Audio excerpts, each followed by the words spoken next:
Montréal possède le plus long réseau de métro entièrement souterrain au monde. Il sillonne la ville depuis 1966 et dessert 68 stations, dont les noms rappellent 4 siècles d'histoire et de culture de la métropole française des Amériques. Directement du berceau de la langue française en Amérique du Nord, vous regardez Montréal bouche à bouche, la série qui vous parle de Montréal par les bouches de son métro.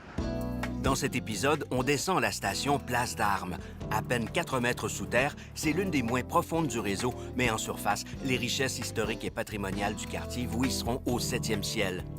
De l'architecture postmoderne du Palais des Congrès au somptueux aménagement de la ruelle des Fortifications, en passant par le luxe de l'Hôtel Saint-James, la vénérable rue Saint-Jacques, l'étonnante décoration intérieure de la basilique Notre-Dame, jusqu'aux fondations de Montréal au musée de la Pointe-à-Calière, préparez-vous à lever l'ancre pour une croisière fascinante qui remonte le cours de l'histoire de Montréal.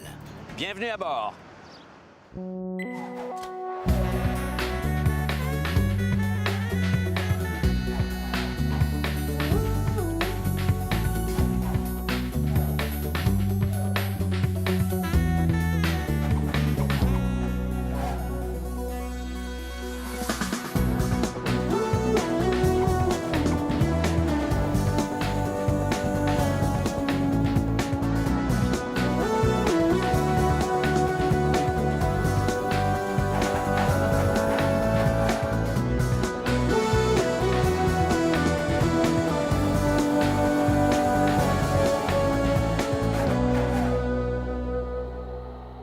Station Place d'Armes. Station voisine, Champ de Mars et Square Victoria.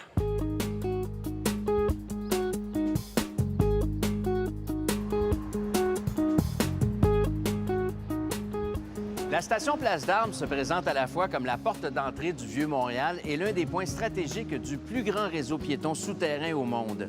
À partir d'ici et sans sortir à l'extérieur, on a accès à 5 stations de métro. Place des Arts, McGill, Square Victoria, Bonaventure et Lucien-Lallier. Direction ouest, entre Place d'Armes et Lucien-Lallier, on peut ainsi franchir plus de 2 km à pied en parcourant un réseau de galeries intérieures parsemées de boutiques, d'œuvres d'art public, ainsi que d'un certain nombre de curiosités. Dans le passage souterrain qui relie le Palais des Congrès à la Caisse de dépôt et de placement, l'ancienne voûte de la Banque du Canada est exposée à la vue de tous, peut-être pour montrer aux voleurs l'ampleur de la tâche qui les attendait s'ils tentaient de la percer.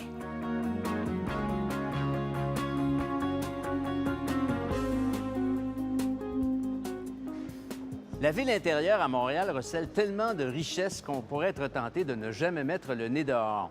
C'est d'ailleurs l'un des principaux attraits de la métropole. Depuis 1983, le Palais des Congrès a accueilli près de 15 millions de visiteurs, catapultant Montréal au premier rang des villes d'accueil pour les réunions internationales au Canada et au 2e rang, juste derrière New York. Mais au fait, quel genre de congrès organise-t-on au Palais? Toutes sortes de congrès. Voici quelques trésors repérés sur le parcours de la renommée. En 1990 se tenait le 33e Symposium international sur les macromolécules.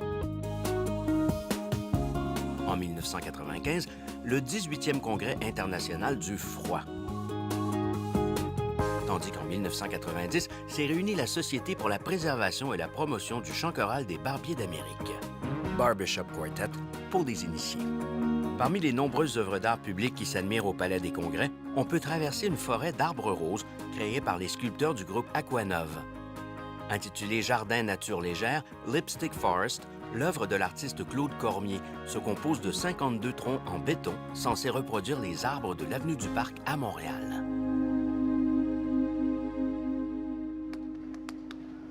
Mais c'est logique, on fait bien des immeubles en bois, alors pourquoi pas des arbres en béton? Hein? Œuvre de Victor Prusse, qui a construit le bâtiment d'origine, l'architecture colorée du Palais des Congrès fait la part belle à la luminosité et à la transparence. Composée de panneaux de verre multicolores, sa façade se distingue joliment du béton des immeubles environnants, tout en baignant l'espace intérieur de lumière. Conçu dans un style architectural typique des années 1980, le Palais des Congrès a doublé sa superficie au début des années 2000, suite à un vaste chantier. Le défi était de taille, puisqu'il fallait aménager un nouveau bâtiment au-dessus d'une autoroute et d'une ligne de métro, tout en intégrant les immeubles à valeur patrimoniale qui s'élevaient alentour. Confié à la firme d'architectes montréalaise Saya, l'agrandissement du palais a notamment permis de raccommoder le tissu urbain déchiré depuis les années 1970 par le percement de l'autoroute Ville-Marie. En recouvrant la voie rapide, le palais a redonné sa cohérence à tout un quartier. Du côté de la rue Saint-Antoine, la façade du palais s'harmonise avec le Vieux-Montréal, situé juste au sud. La pierre grise calcaire du Québec et le verre s'y côtoient en alternance. Pour amener le palais à l'échelle humaine du quartier historique, les architectes y ont intégré 3 édifices patrimoniaux datant de la fin du 19e et du début du 20e siècle. Construit en 1885, l'immeuble Rogers & King possède une façade de briques et de pierre richement ornementée. La caserne de pompiers numéro 20, avec sa façade de briques d'argile et de pierre calcaire, date de 1908, tandis que l'édifice Tramways de style Art déco a été construit en 1928. Il abritait anciennement le siège social de la Société de transport de Montréal. Des guides aussi prestigieux que Lonely Planet, Hachette et Ulysse recommandent à leurs lecteurs de faire un détour par le Palais des Congrès pour admirer son architecture et s'imprégner de son ambiance. Venez pour flâner, vous reviendrez pour un congrès. D'ailleurs, il faut que je vous laisse. Là, je suis attendu au congrès du tourisme buccal. Ouais. Sans doute en tant qu'animateur de Montréal bouche à bouche. Là. Qu'est-ce qu'il ne faut pas faire? Si tourisme buccal signifie faire le tour du monde par la bouche, alors nous sommes au bon endroit. Chaque année, le Palais des Congrès accueille la grande dégustation de Montréal. On surnomme New York la grosse pomme, et bien pendant quelques jours en automne, Montréal se transforme en gros raisin. Les Québécois aiment le vin, c'est bien connu, et la grande dégustation leur permet de goûter le fruit des efforts de 300 producteurs venus du monde entier. Cosmopolite, Montréal l'est jusqu'au fond des verres. Le prix d'entrée au salon donne droit à des coupons de dégustation pour goûter au plaisir de titiller vos narines et de tremper vos lèvres dans les plus divins nectars. Montréal bouche à bouche, ça tombe sous le sens.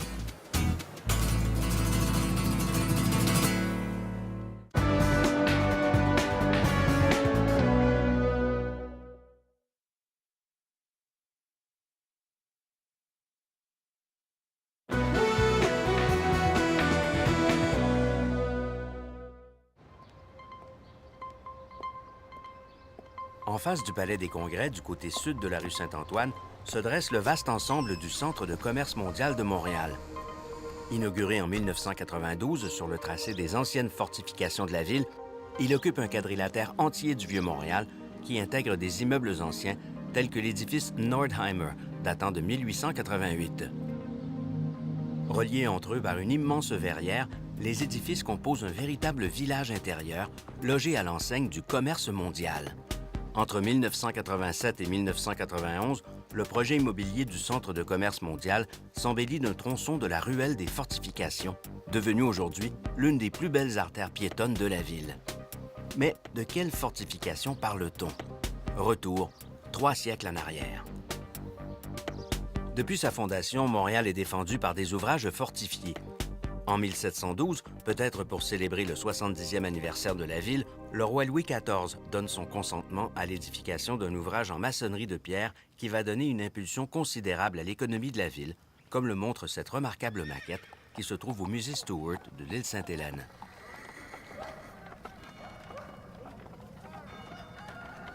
Construite dans les règles de l'art de la fortification, l'enceinte protège Montréal d'éventuelles attaques ennemies.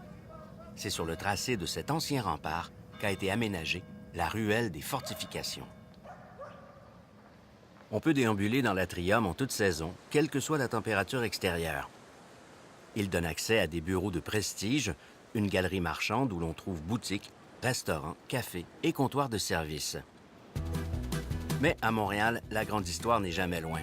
À l'emplacement exact des anciennes fortifications de la ville, on peut admirer un vestige du mur de Berlin. Offert à Montréal en 1992 pour commémorer le 350e anniversaire de sa fondation, ce cadeau en béton, maculé de ses graffitis d'origine, rappelle que le 9 novembre 1989 est tombé le mur de la honte qui divisa Berlin pendant 28 ans. Plus loin dans l'atrium, trône la statue d'Amphitrite, femme du dieu Poséidon. Une sculpture datant du 17e siècle, œuvre de l'artiste français Barthélemy Guibal. Au pied de la statue, un bassin d'eau en marbre noir reflète l'architecture du lieu, élégant contrepoint entre le moderne et l'ancien. Intégré au réseau piéton de Montréal, le Centre de commerce mondial est relié à deux prestigieux hôtels. L'Intercontinental, un palace 5 étoiles qui propose plus de 300 chambres, ainsi que le St. James, aménagé dans l'ancien édifice de la Merchants Bank situé à l'angle des rues Saint-Pierre et Saint-Jacques.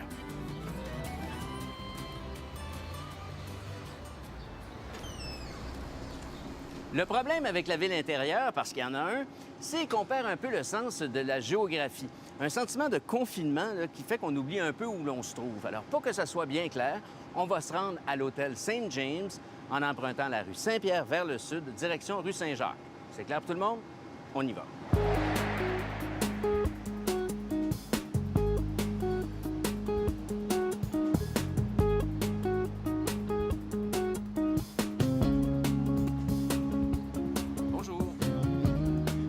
Construite de 1870 à 1873 par l'architecte John Williams Hopkins, la Merchants Bank est l'un de ces temples de la finance de la rue Saint-Jacques qui en ont fait la Wall Street de Montréal au 19e siècle. Totalement rénové au début des années 2000, l'édifice abrite maintenant le St. James, l'un des plus beaux hôtels de Montréal. Joyau de l'hébergement de luxe dans le Vieux-Montréal, l'hôtel St. James ressemble à une riche demeure privée. L'architecture d'origine a été préservée et mise en valeur, tandis que des détails d'architecture contemporain s'intègrent parfaitement à l'ensemble. Un hôtel-boutique au charme historique.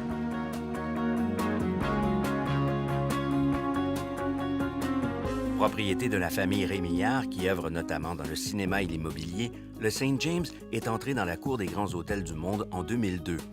Une véritable résurrection, puisque l'édifice de la Merchants Bank était voué à une restauration sauvage ou à une démolition expéditive lorsque la famille Rémillard en fit l'acquisition. Amoureux des arts, les Rémillard sillonnent le monde à la recherche de meubles anciens et d'objets d'art répondant aux aspirations d'excellence de leur clientèle. Rien d'étonnant à ce que les grands de ce monde qui descendent à Montréal choisissent le St. James, un établissement au raffinement extrême dont émane le charme discret d'un hôtel particulier à l'européenne.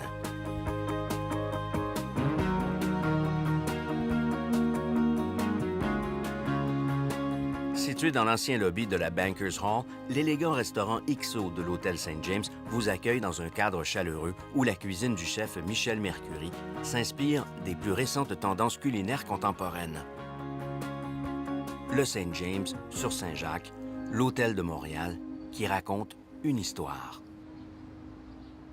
Pendant une soixantaine d'années, entre 1866 et le crash boursier de Wall Street en 1929, la rue Saint-Jacques fut la Great St. James Street, la principale artère financière de Montréal à l'époque où elle était la ville la plus riche et la plus puissante du Canada. Autour des rues Saint-Jacques et Saint-Pierre se dressaient pas moins de 5 sièges sociaux de grandes banques. La Merchants Bank, où loge maintenant l'hôtel St. James, était en compétition directe avec la Molson's Bank, située 2 biais au sud-est de l'intersection. Érigée en 1866 par les descendants du brasseur, armateur et homme d'affaires John Molson, la Banque Molson et son architecture bourgeoise laissaient clairement entendre qu'il s'agissait d'une entreprise familiale. Au-dessus de l'entrée, les figures sculptées de Thomas Molson et d'une jolie femme qui ne peut être que la sienne rappelaient à l'épargnant qu'il n'entrait pas ici dans une institution anonyme. Entrez, les Molson prendront bien soin de votre argent. La Molson's Bank est l'un des premiers bâtiments de style Second Empire à Montréal. Créé en France dans les années 1860 par la grâce de l'empereur Napoléon III, le style Second Empire était très apprécié des Canadiens français pour des raisons évidentes, mais également de la bourgeoisie anglo-saxonne pour qui il représentait le comble du raffinement. Rivalisant d'audace dans l'architecture comme dans la conquête des marchés, les grandes banques et les compagnies d'assurance font élever des sièges sociaux d'une hauteur invraisemblable. Il faut dire qu'au début du 20e siècle, des gratte-ciels de 8 à 10 étages étaient considérés comme gigantesques. St. James Street, rue Saint-Jacques en français, incarnait le pouvoir et la prospérité du monde des affaires à Montréal. La pierre de taille et les sculptures affirmaient la prospérité et l'importance des entreprises. À l'angle des rues Saint-Pierre et Saint-Jacques, on peut encore apercevoir les armoiries de la Canada Life Insurance qui avait son siège social au 275 de la rue Saint-Jacques. Datant de 1895, l'immeuble de la Canada Life comportait une structure en acier de 8 étages, une première à Montréal. L'édifice est ornementé de nombreuses sculptures réalisées par Henry Beaumont.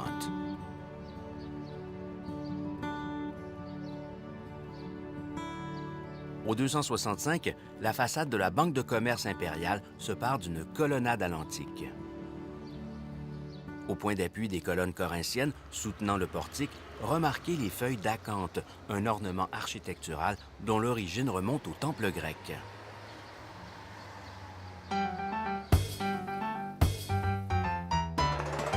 En 1928, la Banque royale du Canada ouvre son nouveau siège social sur la rue Saint-Jacques. Surpassant tous ses compétiteurs par sa hauteur de 23 étages et la beauté de sa décoration intérieure, l'édifice reste encore aujourd'hui une référence de l'architecture bancaire. Les architectes York & Sawyer, grands spécialistes de l'architecture bancaire, savaient manier adroitement l'or et le marbre afin de donner confiance à l'épargnant. Rappelons que la banque a été construite en 1928 dans un contexte économique plutôt instable. Le design d'une banque était donc un sujet des plus délicats. En entrant, le petit épargnant devait tout de suite être rassuré sur la solvabilité de l'institution. Si la banque perdait ses liquidités ou faisait faillite, il resterait toujours des beaux murs à vendre. De style néo-Renaissance, la salle principale évoque les églises romaines du 15e siècle. En levant les yeux pour admirer les plafonds à caissons multicolores et l'architecture ogivale, on pourrait effectivement se croire dans une cathédrale. Et pour monter au 7e ciel de la finance, les ascenseurs étaient à la hauteur. Dans le hall bancaire aux immenses fenêtres drapées de rideaux, on peut apercevoir sur le pourtour de la salle les armoiries des 9 provinces du Canada, à une époque où Terre-Neuve ne faisait pas encore partie de la Confédération canadienne.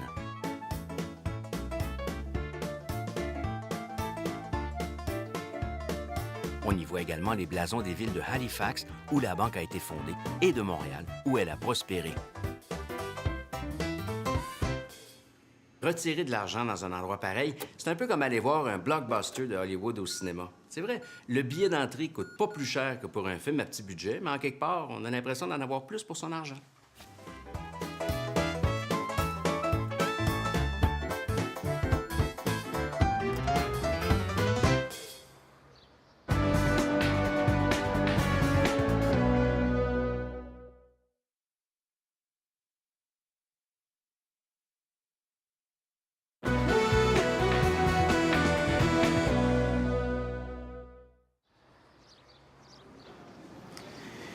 Après cette incursion dans les temples financiers de la rue Saint-Jacques, on vous amène à cette fameuse place d'Armes qui a donné son nom à la station de métro. Mais celle-ci se trouve ailleurs. Explication. À l'origine, le métro devait desservir directement la place d'Armes, mais à cause de la mauvaise qualité des sols, les ingénieurs ont dû revoir leur plan. La station a donc été construite au nord, en contrebas de la côte de la place d'Armes. Monter la côte de la place d'Armes, c'est remonter l'histoire de Montréal jusqu'à sa source, puisque c'est ici que fut construit le tout premier édifice de Montréal à l'époque où la ville s'appelait Ville-Marie. Incursion dans le cœur spirituel de la cité. Le vieux séminaire des Sulpiciens a été érigé au 17e siècle par François d'Olier de Casson, le supérieur montréalais des Sulpiciens, un ordre religieux fondé à Paris en 1641. Grâce aux archives du musée McCord et à la maquette détaillée de l'ancienne ville, on peut se rendre compte de l'aspect qu'avait Montréal à l'époque où le séminaire des Sulpiciens et ses jardins jouxtaient l'ancienne église Notre-Dame. Après la construction de l'église actuelle, à la fin du 19e siècle, le jardin prend de l'ampleur et s'orne d'une statue en hommage à Notre-Dame, toujours présente aujourd'hui. Même s'ils ne sont pas ouverts au public, le vieux séminaire et son jardin verdoyant témoignent de l'histoire et de l'importance des Sulpiciens dans le développement de Montréal. Berceau de la ville, la place d'Armes est le cœur battant de la cité depuis près de 3 siècles. Outre la basilique Notre-Dame et le vieux séminaire qui constitue le plus ancien immeuble subsistant à Montréal, on peut admirer l'édifice de la New York Life, érigé en 1888. Avec ses 8 étages, il est généralement considéré comme le tout premier gratte-ciel de Montréal. Avec sa monumentale tour d'horloge et le parement de sa façade en grès rouge d'Écosse, abondamment sculpté, l'édifice de la New York Life mérite d'être observé de près.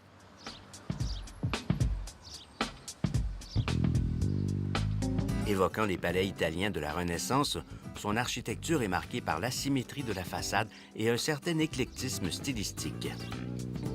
La balustrade du couronnement rappelle également la Renaissance italienne, une source d'inspiration très en vogue à New York au début du 20e siècle. Au sommet de la tour, l'horloge en métal porte les représentations symboliques du Soleil et de la Lune. Voisin du New York Life, l'édifice Alfred est sans doute le plus new-yorkais des gratte-ciels de Montréal. Seule la feuille d'érable qui flotte au sommet permet d'affirmer que nous ne sommes pas à Manhattan. De style art déco, il a été construit en 1929 pour la Shawinigan Water and Power Company, une importante société hydroélectrique. La puissante verticalité de l'édifice, soulignée de la base jusqu'au 23e étage par d'épaisses lignes de pierre, illustre brillamment les tendances architecturales des années 20. L'élévation en gradin de l'édifice respectait la réglementation municipale de l'époque, soucieuse d'intégrer les nouvelles bâtisses en préservant l'ensoleillement des rues avoisinantes. Une élégante façon de distribuer les masses. En face des 2 voisins new-yorkais se dresse le siège social de la Banque nationale du Canada, érigé au début des années 1960. Avec ses 32 étages, le noir gratte-ciel est en rupture totale avec son environnement historique. À l'époque, Montréal était en pleine effervescence immobilière et la zone de protection du Vieux-Montréal s'arrêtait à la rue Notre-Dame. Résultat, un intrus de taille.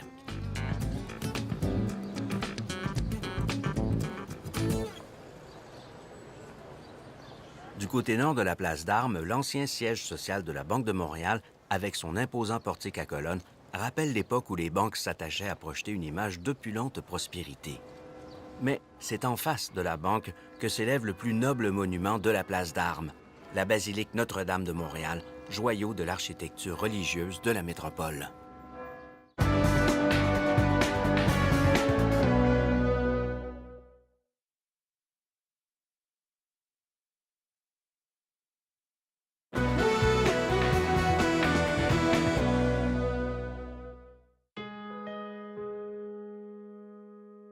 Avant d'être élevé au rang de basilique mineure par le pape Jean-Paul II en 1982, Notre-Dame de Montréal était une église et avant une simple chapelle en bois érigée en 1642 à l'intérieur de la palissade de la petite bourgade de Ville-Marie.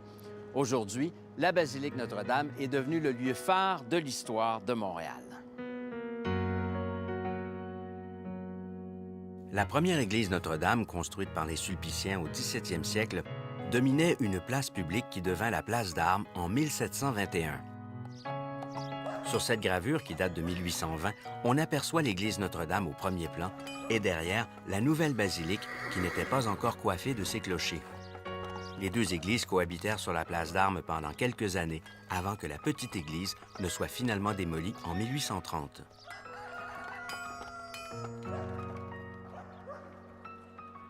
Par une étrange tournure du destin, les Sulpiciens firent appel à James O'Donnell, un architecte protestant de New York, pour tracer les plans de leur grande église catholique. James O'Donnell a réalisé un véritable chef-d'œuvre néo-gothique. Construite entre 1824 et 1829, Notre-Dame de Montréal fut pendant longtemps le plus vaste édifice religieux en Amérique du Nord, tout culte confondu.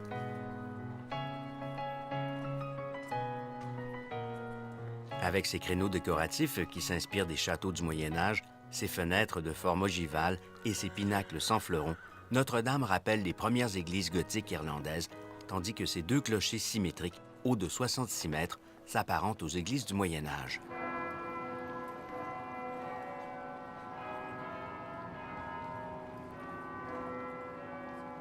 Les 11 cloches de Notre-Dame, dont le bourdon Jean-Baptiste d'un poids de 11 000 kilos, ont été fondues à la Whitechapel Bell Foundry de Londres, la même fonderie qui a réalisé la Liberty Bell de Philadelphie et Big Ben à Londres.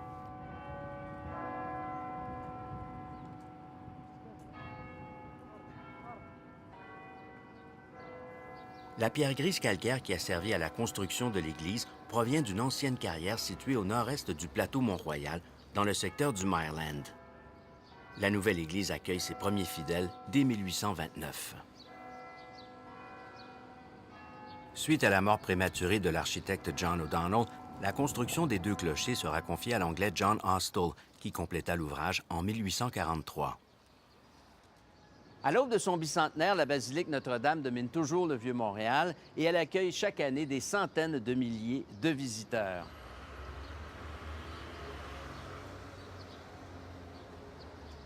Si l'architecte James O'Donnell a admirablement bien dessiné l'extérieur de la basilique Notre-Dame, on ne peut pas en dire autant de l'intérieur. Déçus par la grisaille et la sobriété ambiante, très protestante, les autorités ecclésiastiques de Montréal décident de demander à l'architecte canadien Victor Bourgeot de redécorer leur église. Bourgeot réalise une œuvre délirante, créative et théâtrale. Comme quoi une église peut en cacher une autre. Né à la Valtrie en 1809, Victor Bourgeot est l'architecte de plus de 200 édifices au Québec, dont une cinquantaine d'églises. La décoration intérieure de la basilique Notre-Dame demeure sa plus grandiose réalisation. Inspiré du décor de la Sainte-Chapelle à Paris, le décor polychrome en bois peint est en partie recouvert de feuilles d'or 22 carats. L'ensemble est finement sculpté et aucune surface n'est laissée au hasard. Les couleurs, les motifs de feuilles d'or dans la voûte et les colonnes ouvragées sont autant d'évocations qui renvoient au modèle d'origine, construit au 13e siècle par Saint-Louis, au cœur du Palais de la Cité. Sainte-Chapelle à Paris, Notre-Dame à Montréal, les comparaisons ne sont pas qu'une vue de l'esprit.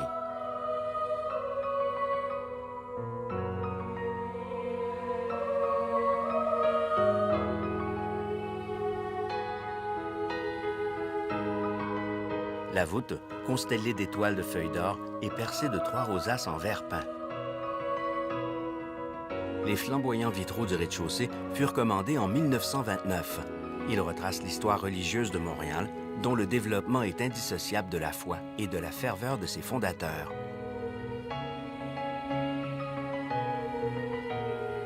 Surmonté d'un impressionnant retable, orné de statues sculptées en pin blanc, le maître-autel semble se découper sur un ciel d'azur.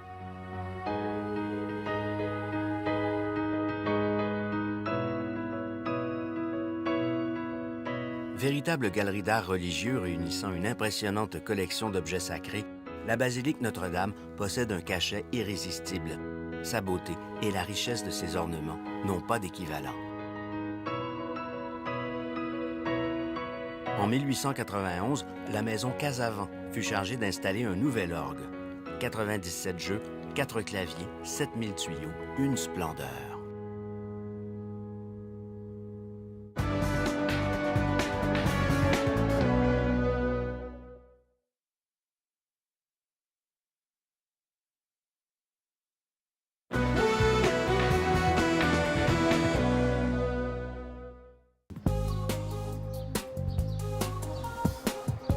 En descendant la rue Saint-Sulpice qui longe la basilique Notre-Dame, on croise le cours Le Royer, une voie piétonne bordée de bureaux d'affaires et de résidences haut de gamme.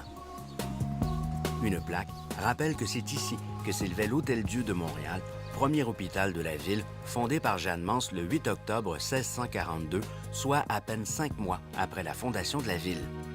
C'est dire qu'à Montréal, les soins de santé sont là depuis les origines.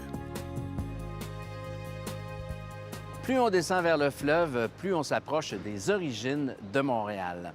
La ville a été fondée à 2 pas d'ici sur le site de l'actuel musée de la Pointe-à-Calière. On s'y rend en empruntant la rue Saint-Sulpice, puis la rue Saint-Paul. Et ça donne faim marcher dans le Vieux-Montréal, hein, Milou? Patience, on s'en va manger, là. Nestor nous attend au Petit Moulin-Sart, un restaurant belge établi sur la rue Saint-Paul depuis plus de 20 ans. Non, les chiens sont pas admis, mais pour toi, je suis sûr que le patron va faire une exception. Moules frites, waterzooi, carbonade flamande, poisson, bavette, chicken gratiné, le tout accompagné par une étonnante variété de vins et de bières. Bienvenue au Petit Moulin-Sart, un coin de Belgique dans le Vieux-Montréal.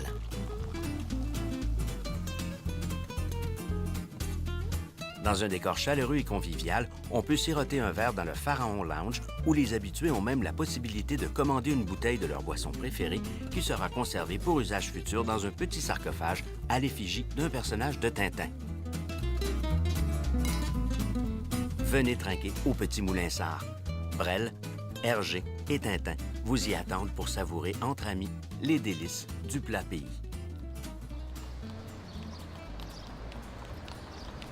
En sortant du Petit Moulin-Sart, on débouche sur la place Royale. Le bâtiment qui borde la rue Saint-Paul est celui de l'ancienne douane, érigée en 1838 sur les plans de l'architecte anglais John Austal. Sur le tympan du fronton, l'effigie d'Albion, représentant la Grande-Bretagne, montre bien qui s'occupait des douanes au 19e siècle.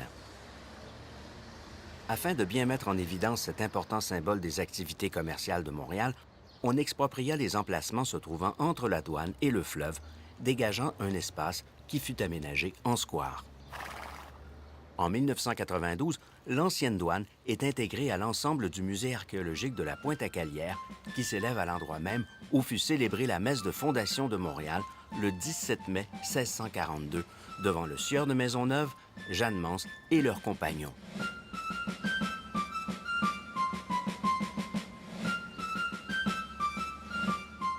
Montréal a commencé ici. Bienvenue en Nouvelle-France.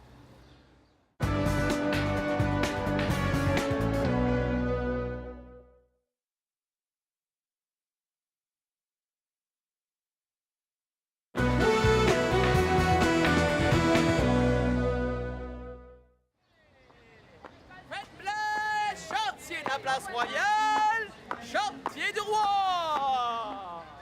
Nous sommes sur la place Royale, en face du musée historique de la Pointe-à-Calière. Les fêtes de la Nouvelle-France battent leur plein. Au beau jour du mois d'août, Montréal aime bien se rappeler que pendant plus d'un siècle, la ville a vécu sous le régime français. L'administration, l'autorité civile, tout émanait de Paris. C'est le roi de France et l'Église catholique qui décidaient du sort des habitants de la Nouvelle-France. Vive le roi! Vive le roi! À Montréal, on a toujours vécu sous la monarchie. Avant de prêter allégeance à la couronne britannique en 1760, les citoyens de la ville dépendaient du royaume de France. Dans la colonie, on vivait comme dans la mère patrie. C'est peut-être de là que vient l'engouement des Canadiens français pour l'art de vivre et la bonne bouffe. Les fêtes de la Nouvelle-France nous ramènent aux sources. Au cœur de la vie quotidienne, il y avait le marché. La place du marché était en fait la première place d'armes de Montréal. À l'époque, la culture en ville était essentiellement maraîchère. Dans l'histoire de la Nouvelle-France, la place d'armes était le lieu de rassemblement des soldats et de la milice chargés de défendre la colonie et de faire régner l'ordre. Au jour le jour, il y avait les faits divers. Un voleur de pommes, arrêté par les militaires, subissait l'humiliation sur la place publique. Selon son propre aveu, nous condamnons au nom de Sa Majesté Louis XV. Les citoyens assistaient au châtiment et pour peu que le coupable ait une tête sympathique, on plaidait haut et fort pour sa libération. Qu'on libère le prisonnier. C'était la belle époque de la justice populaire. Messieurs, je sais pas pourquoi t'es encore dégrisé, par exemple. Création de l'architecte québécois d'origine roumaine Dan Haganou, le musée de la Pointe-à-Calière est une structure de style postmoderne qui s'intègre admirablement bien dans son environnement historique. La structure est posée sur des piliers de béton, permettant de préserver les vestiges de la ville qui ont été découverts sur son emplacement. La forme générale de l'édifice reprend celle du Royal Insurance Building qui occupait le site au 19e siècle. Autre se rappel historique, l'architecture fait également écho au silo à grains du port, situé à l'arrière-plan.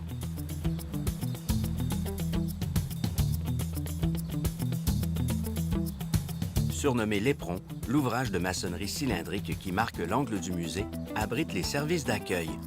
Mais c'est au sous-sol que le musée révèle la vraie nature de sa vocation historique. Littéralement posé sur des sols qui témoignent de plus de 1000 ans d'activité humaine, le musée de la Pointe-à-Calière abrite des vestiges architecturaux remarquables, mis en valeur dans un respect absolu de leur intégrité. Les vieilles pierres remontent au 17e siècle, mais le musée est résolument ancré dans le 21e siècle. L'exposition permanente Ici naquit Montréal transporte le visiteur au cœur d'un site archéologique authentique. Un parcours souterrain couvrant 6 siècles d'histoire, de la période amérindienne jusqu'à nos jours, nous fait redécouvrir les origines de la ville, née il y a plus de 360 ans. On peut notamment y voir le premier cimetière catholique de Montréal, découvert lors des fouilles archéologiques en 1989. Il s'agit du plus ancien aménagement directement lié à la Fondation de Montréal. Le parcours de l'exposition est ponctué d'une impressionnante canalisation voûtée au-dessus de ce qui fut jadis la petite rivière Saint-Pierre, un affluent du Saint-Laurent aujourd'hui enfoui. Sur cette remarquable maquette qui se trouve au musée Stewart de l'île Sainte-Hélène, on aperçoit la rivière Saint-Pierre qui se jette dans le Saint-Laurent. C'est à cet endroit précis qu'a été érigé le musée de la Pointe-à-Calière.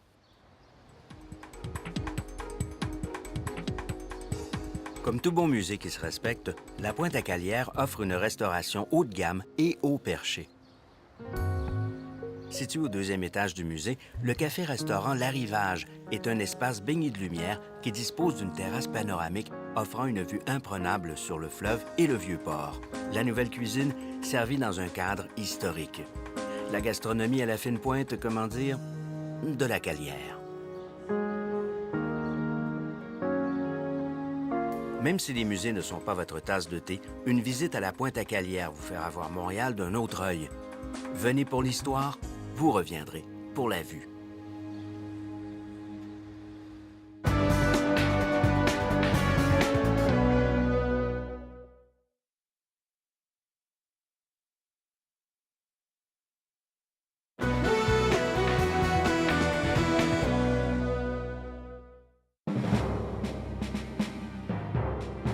Voici l'aspect qu'avait le port de Montréal en 1762. Et voici à quoi il ressemble aujourd'hui. Seul le fleuve n'a pas changé. Régulièrement, lors de festivités commémoratives, des grands voiliers venus du monde entier remontent le Saint-Laurent, comme à l'époque des grands explorateurs. Montréal, on l'oublie trop souvent, est le plus grand port intérieur du monde. Les grandes puissances navales européennes qui venaient conquérir l'Amérique passaient nécessairement par Montréal pour atteindre le cœur du continent. Les conquêtes, le commerce, tout ce qui a contribué à l'essor industriel et colonial du Nouveau Monde, Montréal l'a vu passer. En 1892, Montréal était une plaque tournante du commerce maritime international. 100 ans plus tard, les quais du Vieux-Port, inaugurés en 1992, ont ouvert une grande fenêtre sur le fleuve. Les Montréalais et le Saint-Laurent ne font plus qu'un. 6 millions de visiteurs s'y pressent chaque année, renouant avec la grande tradition maritime de Montréal. Les citadins redécouvrent la vocation originelle de leur port. Plus grand port intérieur du monde, Montréal a sa tour de l'horloge, comme Londres a son Big Ben. En arrivant à Montréal par le fleuve, c'est la première vision qu'aperçoivent les voyageurs.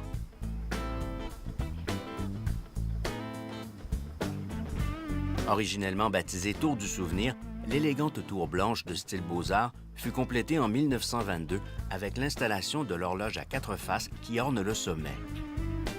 Depuis la fin de la Deuxième Guerre mondiale, la tour de 45 mètres de hauteur commémore le souvenir de tous les marins canadiens morts au combat.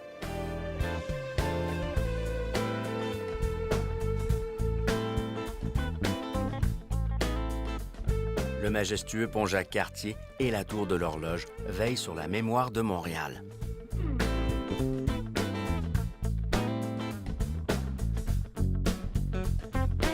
Après cette incursion fluviale au cœur de l'histoire de la ville, on revient dans le secteur de la station Place d'Armes, sur la place Jean-Paul Riopelle. Le grand Jean-Paul. Œuvre de l'artiste Roselyne Granet, cette statue en bronze est située à l'entrée du parc Jean-Paul Riopelle, un espace créé en 2004 situé en plein cœur du quartier international de Montréal. C'est tout nouveau, là, ça vient de sortir de terre. Le parc s'agrémente d'une mini-forêt urbaine composée de 90 arbres issus de 11 espèces différentes d'érables à carrier, une forêt typique de la région de Montréal. D'ailleurs, Jean-Paul et moi, on va les compter pour s'assurer qu'il y en a bien 90. Hein? T'es prêt? 1, 2, 3, 4, 5, 6. Bon, c'est bon, je les ai tous comptés. Il y en a effectivement 90. Pièce maîtresse de la place Jean-Paul Riopelle, la Joute est l'une des œuvres les plus monumentales de Riopelle. À l'origine, cette sculpture fontaine était érigée dans le parc olympique, mais elle fut déménagée ici en 2003, ce qui, à l'époque, avait causé tout un tollé. Mais bon, on est content qu'elle soit là. Moi, le premier, c'est tellement agréable à regarder des fontaines, là. On se lasse pas. L'ensemble de sculptures en bronze est dominé par une fontaine centrale entourée de figures abstraites. La Joute est une œuvre d'art cinétique qui se donne en spectacle à des moments précis de la journée. 5 fois par jour, les passants peuvent observer des animations d'une durée de 30 minutes durant lesquelles le génie de Riopelle s'exprime à travers une séquence scénographique d'eau, de feu et de brume. Mais nous reviendrons dans le feu de la Joute à la nuit tombée. Pour l'heure, la place Jean-Paul Riopelle nous invite sous le soleil gastronomique du Toqué, le restaurant créé par le chef québécois de réputation internationale, Normand Laprise. Depuis moultes années, Toqué cumule les distinctions des plus grands guides gastronomiques. Sa cave à vin, composée de crus issus des meilleurs terroirs du monde, s'offre au regard de la clientèle, tandis que dans la salle au décor épuré se joue le grand art culinaire façon Normand Laprise. Alors, je suis certain que beaucoup de gens vont m'envier le privilège d'être non seulement au Toqué, mais d'être servi par le chef Normand Laprise lui-même, qui nous présente le premier des plats. Bonjour. Alors, c'est un péton princesse et c'est servi avec une mousse de wasabi pour rendre un peu le péton piquant. Quelques petits radis. Il ne faut jamais être trop relevé pour accompagner le péton qui est très fin. C'est vrai que la mousse de wasabi est très, très fine. Le péton prend sa place là-dedans. Mais l'idée, c'est vraiment de tout prendre en même temps, prendre un coup. Toutes les saveurs explosent et à la fin, vous sentez le côté iodé du péton revenir. Bon, merci, à tout de suite.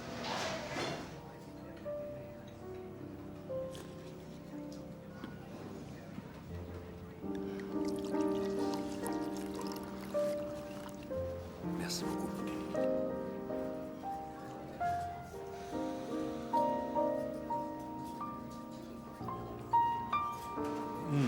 Fabuleux.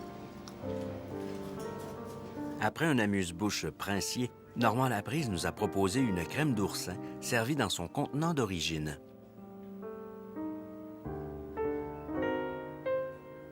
Alors, les oursins du Golfe. À partir de la matière originelle, la subtile alchimie du créateur transforme l'oursin en une douce symphonie gustative. C'est d'une finesse exceptionnelle. Après les pétoncles et l'oursin, voyons comment Normand Laprise nous présente le homard façon Toqué. Alors voilà, c'est une petite salade d'homard.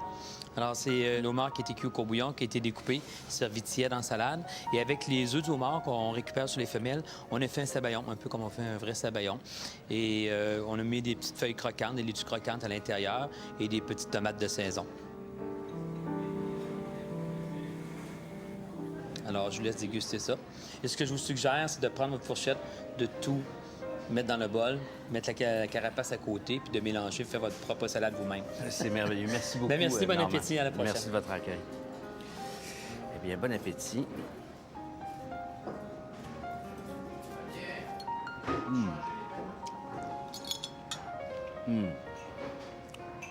Là, on atteint des sommets.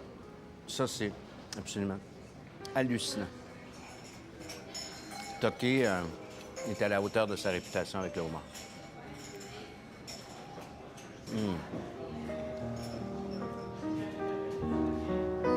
On voudrait que le soleil ne se couche jamais sur des journées gastronomiques exceptionnelles comme celle-là. Mais c'est l'heure de la joute. Tandis que les belles du soir s'apprêtent à enchanter la nuit, l'œuvre de Jean-Paul Riopel enflamme le décor minéral du quartier de la Place d'Armes. Feu à volonté.